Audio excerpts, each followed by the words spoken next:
Praise lord. మనం Bible గ్రంథంలో యోనా గారి గురించి చూస్తే దేవుడు నినేవే పట్టణానికి వెళ్ళమంటే తర్షీషుకి వెళ్ళిపోతాడు.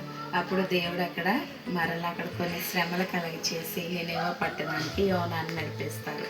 మరి మనం కూడా దేవుడు చెప్పిన ప్లేస్కి మానేసి చెప్పలేని స్థలాలకు వెళ్ళినట్లయితే దేవుని ఉగ్రతకు మనం లోనవుతూ ఉంటాం. చూడండి, యోనా దేవుడు చెప్పిన మాట వినకుండా తను వేరే మార్గంలో పయనిస్తున్నాడు.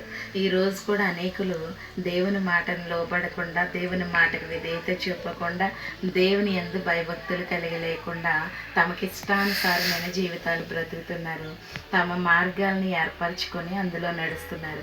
మీరు ఒకటి గుర్తుపెట్టుకోండి, ఏ మనుషులపై ఆనుకున్నా నష్టమే జరుగుతుంది తప్ప మనకి మేలు జరగదు. ఏ మనుషుల్ని నువ్వు ఎక్కువ నమ్ముతావో వారే మనల్ని మోసం చేస్తారు. కాబట్టి మనం దేవునిపై ఆధారపడాలి తప్ప మనుషులపై ఆధారపడడానికి వీల్లేదు. మనం అతిశయించవలసిన వాడు ఆయన. నువ్వు ఎప్పుడైతే నీ మొదటి స్థానం దేవునికి ఇస్తావో, దేవుని మొదటగా ప్రేమిస్తావో, దేవుడు నీకు సమస్త కార్యాలు యందు దేవుడు తోడుగుండి నడిపిస్తాడు.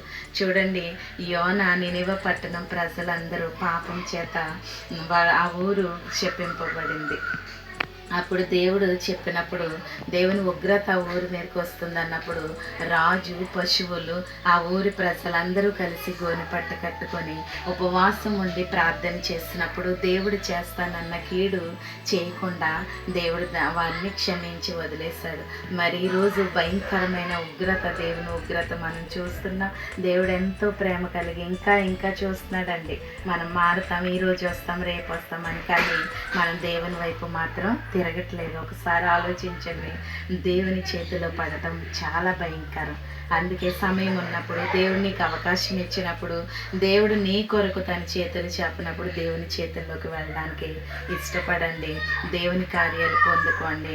యోనాలాగా మనము దేవుని మాట వినకుండా వెళ్ళినట్లయితే శాపాన్ని కొని తెచ్చుకుంటాము. కాబట్టి మనందరం దేవుని బిడ్డలం కనుక ఆయన మార్గంలో నడవాలని కొన్ని మాటలు దేవుడు దీవించునుగాక. ఆమేన్. Praise the lord.